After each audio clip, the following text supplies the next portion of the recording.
प्रिय दर्शकों, भक्ति ज्ञान चैनल में आपका बहुत बहुत स्वागत है। आज हम श्री मद्भगवत गीता जी के 8वें अध्याय अक्षर ब्रह्म योग का पाठ करेंगे।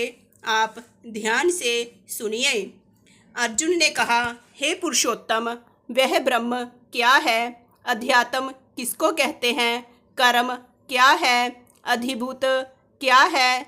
और अधिदेव क्या कहता है? हे मधुसूदन, अधियज्ञ कैसा है? और इस देह में अधिदेह कौन सा है? मरने के समय स्थिर चित्त वाले लोग तुमको कैसे जान जाते हैं?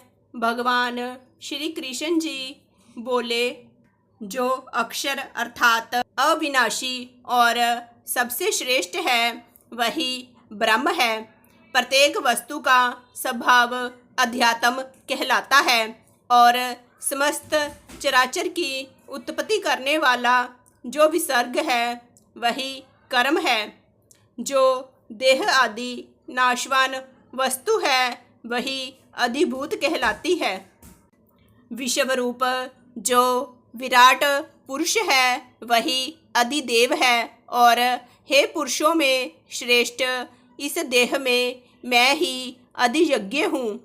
जो अंतकाल में मेरा ध्यान करता हुआ शरीर त्याग करता है वह निःसंदेह मेरे स्वरूप को पाता है। हे कुंती पुत्र, अंत समय में मनुष्य जिस वस्तु का स्मरण करता हुआ शरीर त्यागता है वह उसी को पाता है। इस कारण सदैव मुझ में ही मन और बुद्धि को लगाकर मेरा ही स्मरण करते हुए संग्राम करो। तुम निःसंदेह मुझको आ मिलोगे। सब इंद्रिय द्वारों को रोककर मन को हृदय में धारण कर प्राणों को मस्तक में ले जाकर समाधि योग में स्थिर इस ओम अक्षर का उच्चारण करता हुआ जो देह को त्यागता है उसे मोक्ष रूप उत्तम गति प्राप्त होती है। हे पार्थ, मुझ में ही मन लगाकर नित्य प्रति जो मेरा स्मरण करते हैं उन सदैव स्मरण करने वाले योगियों को मैं बहुत ही सुलभ रीति से प्राप्त हो जाता हूँ। मुझको प्राप्त होने पर सिद्धि को प्राप्त करने वाले महात्मा गण फिर यह जन्म नहीं धारण करते। हे अर्जुन, ब्रह्मलोक पर्यंत जितने लोक हैं वहाँ से लौटना पड़ता है, परंतु मुझसे मिलने पर फिर जन्म नहीं होता। हजारों महायुगों का एक दिन होता है और हजारों महायुगों की एक रात्रि ब्रह्मा की होती है। जो इन बातों को जानते हैं वे सब ज्ञाता हैं। ब्रह्मा का दिन होने पर अव्यक्त से सब व्यक्तियों का उदय होता है और रात को उसी में एक हो जाता है।